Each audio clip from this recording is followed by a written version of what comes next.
Yo, peace was good. Welcome to another hip hop album review. This is part 87.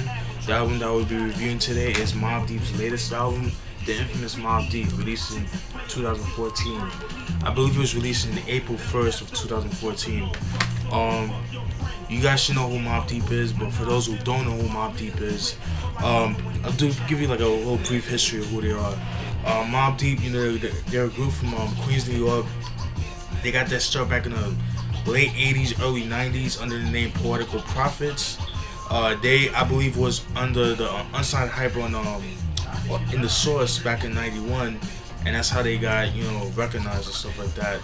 And then, you know, they signed a contract with 4th and Broadway, and you know, throughout '92 going to '93, they had released Juvenile Hell, which in my opinion is a very underrated album, and it's their first album. It's not the Infamous. The Infamous is their second album. You know, so I just want to let that be clear, you know what I'm saying?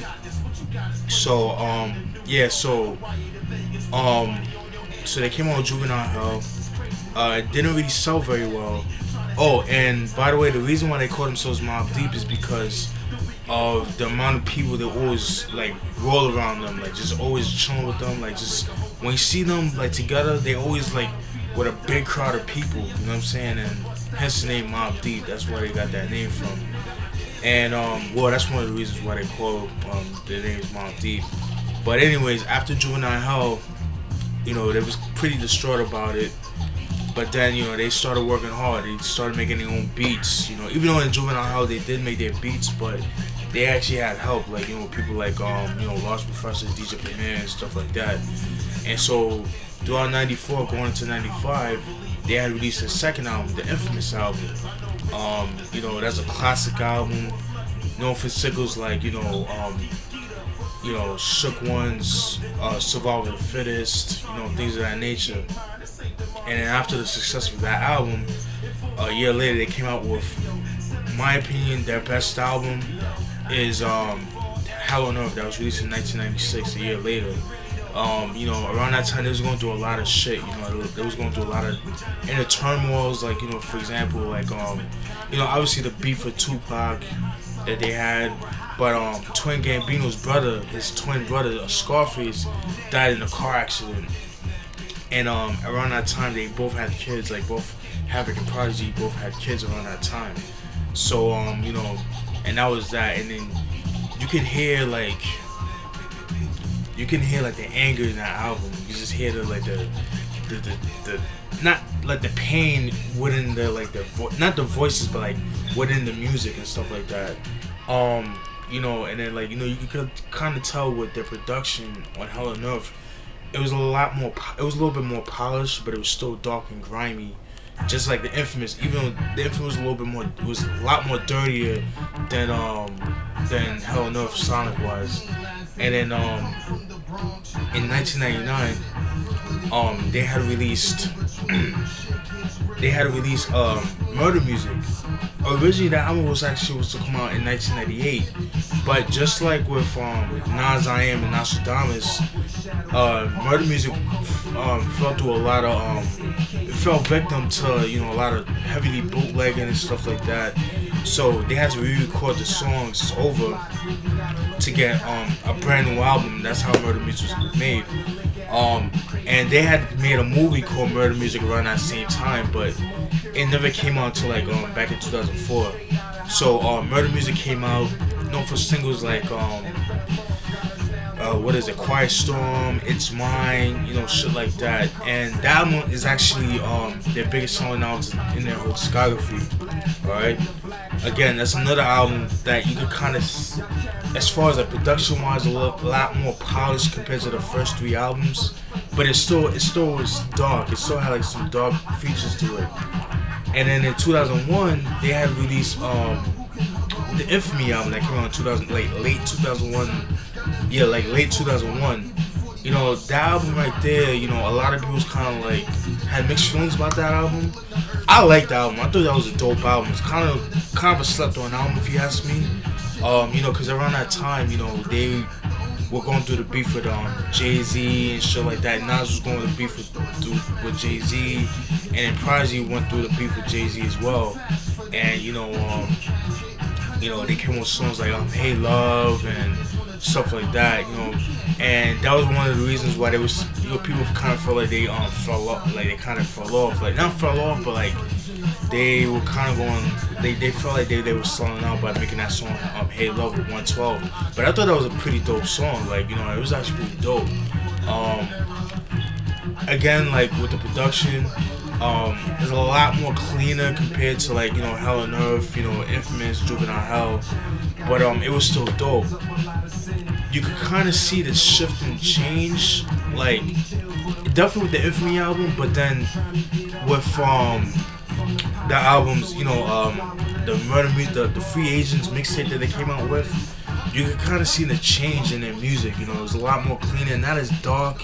It's still street, but it's not as street. I mean, it's not as dark and grimy as the first four or the first three, I should say. And you know, that was kind of like a, you know, because at that time, that's when you know, Loud Records had folded in 2002, so they wasn't without a record label. And then like a Free Agents was kind of like a teaser for everybody, like, okay, we still here, you know, Mobb still making music. Here's what we've been doing for the past year and a half and change, whatever. Whenever they made that Murder Mixtapes, even though it came out 2003, but I believe it was recorded, you know, throughout 2002 and stuff like that, 2001, 2002. And so a year later they had signed with Jive Records, which was not a good idea, but fuck it, you know, desperate times, desperate measures. Prodigy even said it in his book, like he wasn't really feeling that deal. But they came out with America's Nightmare in 2004. That album was kind of like, lackluster. I mean, it has a couple of dope joints, but it was definitely commercialized. You know what I mean? Just had that real clean sound. It's just, I don't know. I feel like the album could have been a lot better. It was okay. It has a couple of joints, but could have been a lot better in my opinion. And then they came out with the horrendous Blood Money album, released in 2006. I hated that album with a passion. I feel like that album was kind of I feel like that felt like more like a 50 album, you know. It was just like just imagine like 50 with like you know, like with Alchemist on the beats and Havoc on the beats and stuff like that, you know what I mean? It just felt like more like a 50 album because, you know, they were on the G Unit, you know what I mean? And then in 2007, Prodigy had came out with you know, albums like, you know, he came out with Return to the Mac, you know, just saying like, you know, it was just kind of like an answer to all the critics, like saying, oh, Mobb Deep sold out and stuff like that. So this is kind of like a teaser to all the, that was like for the heads, you know, for like the street niggas. And that's what I got from that, and that was a pretty dope album. I do have that in my collection. I definitely gotta do a review on that joint. And then in 2008, you know, throughout like 2006, 2007, and 2008, you know, Prodigy came out with solo out with Return to the Mac. Havoc had came out with The Kush, which was his first album in 2007. And then 2008, Prodigy had released HNIC 2. Oh yeah, and HNIC, and Prodigy came out with HNIC back in 2000, the first one. But then the HNIC, you know, he came out with 2008. That came out with a kind of mixed reviews. I liked the album. I thought it was dope. But what a lot of people was complaining about Prodigy throughout, like, I would say like from 2003 and up, like present now, is Prodigy's delivery, his lyrics. Like, he's kind of like, people kind of felt like, you know, he was just like watering down his lyrics and shit like that. You know, people felt like, you know, he wasn't the Prodigy the Prodigy from the 90s that we all loved, and that was like a lot of people's gripe. And then you can kind of hear it on the later albums like Blood Money, America's Nightmare, even on his solo albums, like some of his solo albums like HNIC 2, Return to the Mac, stuff like that. But even though Return to the Mac was pretty dope, like the beats were dope, he definitely did his thing on that joint. But in 2008, he had to serve a 3-year bid in jail for a gun charge and stuff like that. So Mobb Deep was pretty quiet, you know, stuff like that. And in 2011, Project came out. He came out with you know, like he came out with an EP called the Bumpy Johnson EP or whatever. And then Black, and then Mobb came over with the Black Cocaine EP. That did like a little buzz. It was okay, you know what I mean? Just saying like, okay, Mobb is back, whatever. And then like, you know, he had came out with his book, his autobiography, HNIC, or My Infamous Life, I think it was called. I have it, you know, but you know, that book came out with a lot of it brought a lot of controversy within the group and stuff like that, you know. Prodigy was exposing a lot of shit, you know, a lot of shit that only him and his people in his circle would know, you know, people outside of his crew wouldn't know. And, you know, a lot of people, like, you know, people like Ty Nitty, you know, Capone felt some type of way, even Havoc felt some type of way about Prodigy, you know, exposing some of this stuff that they didn't want exposed. And, you know, they went as far as like dissing him on records and shit like that, blah blah blah blah. But then, you know, fast forward to 2014, you know, they made a couple of solo albums, like Prodigy came out HNIC3, then you know, Havoc came out with the 13 album back in 2013, and 2014 they made up. I mean, they made up that 2013 they made up, or 2012, and then they came out with this album right here. All right, the infamous Mobb. All right, this is what the album looks like. It's a 2-disc album. So the first is the original album, and then what's cool about this, it comes with a second disc. And excuse me, sorry about that. Shit, these fucking dizzy packs, man. Not dizzy packs, but these. And the second disc is right here. Sorry, this is the second disc, and the second disc is it's pretty much songs that they recorded throughout during like the infamous sessions. But a lot of those songs were like left out because the majority was because of sample clearances and stuff like that. So that's why some of those songs were like left out, and like maybe they're like unfinished. They like, I guess some they felt like they didn't fit the album, you know, stuff like that. Singles off the album, there are, I believe, 4 singles off the album. The first single is Taking You Off Here, which is like the first single off the album. Say Something was the second single. I believe the third single was I think it was All a Dream featuring LOX, and the last single was Low featuring Mac Wilds. Alright, those are the 4 singles off the album. Alright, sorry about that. Producers on the album are Havoc of Mobb, obviously.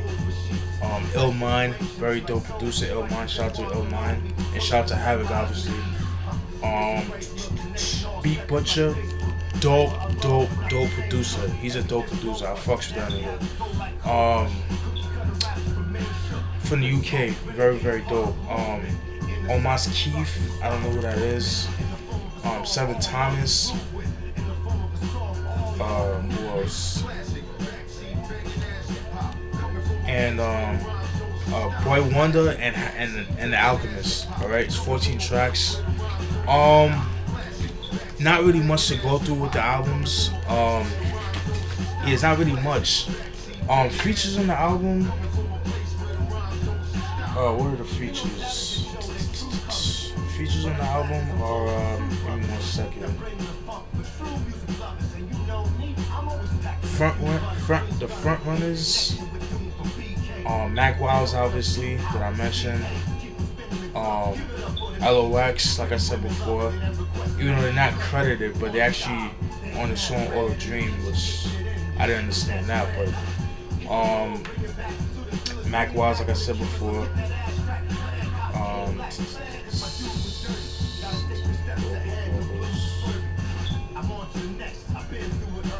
and that's pretty much it, man. That's pretty much it as far as the as far as the features, man. Overall, I feel like it's a great comeback album for Mobb. You know what I'm saying? Definitely a big comeback compared to like the Blood Money. They kind of went back to their old roots, to the old gritty, you know, Mobb that we know. a lot of people saying like it's like reminiscent of '90s Mobb Deep. I don't know. I think there's a little bit of a stretch. I would say maybe Mobb Deep like around maybe like I would say maybe like Murder Music. Between Murder Music and the Infamy album, I would say like around that time, like that Mobb Deep that I like, that we all like, you know what I mean? I mean, some people are kind of on the fence on that, but I would say that would be like my comparison to the Mobb Deep of the '90s and the Mobb Deep now, like compared to the album. I would say maybe like a little bit of Murder Music and a little bit of the Infamy. That's what I got out of it, especially production wise. Yeah, very very dope. Couple songs I would have left off was songs like All a Dream, featuring LOX. I feel like that song All a Dream was kind of like the beat didn't really fit Mobb Deep. You know, I feel like that beat. I mean, it's a cool beat, but I feel like it's something that, you know, Rick Ross would have rapped over. Like, it would have been perfect for Rick Ross, or like someone like a Drake, but more so a Rick Ross. Rick Ross will murder that beat. I could have left off with that song. The song Low featuring Mac Wilds. It took me a while to get used to that song, but it's actually a pretty good song. I actually like it. You know, it's not like my favorite song off the album, but it's actually not too bad. You know, so I'll leave that alone. Legendary was okay. Featuring Bun B and Juicy J was okay. You know, it was pretty cool. It was alright. But other than that, very, very, very dope. I highly recommend it. Very dope. And then I'm gonna talk about this too, the Infamous Sessions.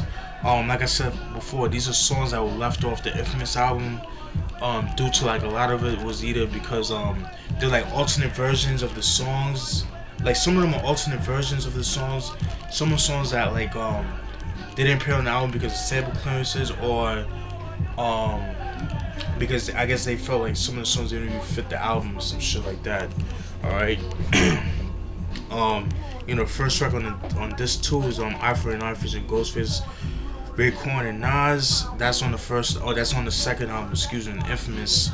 On that joint, you know, they use an Al Green sample, and you know, that actually couldn't get cleared because it was an Al Green sample. Because, you know, I heard Al Green charges a shitload of money off his production of his you know, of his music, and you know, like I guess because of the subject matter that they're talking about, that, you know, he wasn't really feeling it, so that's why he didn't clear it. Track 3, Getting in Blood. Actually, I've heard that song before. That was actually featured on one of the J Love mixes, J Love mixtapes, My Misses. He came out back in the early 2000s. That song Get It in Blood, but in the My Misses is actually called Take It in Blood, but this is Get It in Blood. That's actually the original title, and that's actually a pretty dope song. I fucking love that joint. I'm glad they put it on that joint. I didn't know it was made for the Infamous. I thought it was made for like Hell on Earth, but I could see it being on the Infamous. But they should have put that on the Infamous, on the original Infamous, in my opinion. That would have been dope. Give Me the Goods. That's the original version of it. That's the one that was produced by Havoc. That one is actually pretty good. But I do like the album version that came out, in the original version that came out in '95. Track 5, If It's Alright, featuring Big Noid. That's actually a pretty dope song. That song, like, it uses a what sample? I forgot the name of it. I forgot the name of the artist they sampled. I could see that why they left that off the Infamous album, because it was a little bit too. It wasn't as. It's not as dark. It's not really a dark track. It would have kind of like thrown off the whole vibe of the album. So I could see why they kind of took it off. But that song I actually heard before. It's actually that if you go on YouTube, they have some shit. They have like they have some shit called the pre-Infamous demos, which is like songs that were like, you know, off the demo, or like it was just pretty much songs that were left off the Infamous, but it was like a demo tape version, cassette version. So, you know, you go on YouTube, you can find those and shit. Track 7, Survival of the Fittest. Just is the OG version of it. I like the album version better. That one was good, but I like the original. I like the original better. I thought it was pretty dope. Not the original, but you see what I'm saying? Like the album version that came out in '95. I prefer that. Temperatures Rising. I actually prefer the album version of that came out in '95 too. There's actually a original version that Havoc did, but I feel like that could have been on that album too, but you know he didn't put that on there. The Bridge was pretty much paying a homage to The Bridge by MC Shan. I fucking love that joint. That should have been on the Infamous album, but I don't know why that wasn't on the album. There's a song called The Money. I never heard that song before. That was actually pretty good, but I can see why they left that off the Infamous, because it wouldn't have fit the album in my opinion. There's a version 2. Track 13, We About to Get Hectic. Fucking love that joint. That's actually a pretty dope song. They actually use a James Brown sample, so they had to like cut that out because James Brown causes an arm and a leg for using his samples, as you guys know.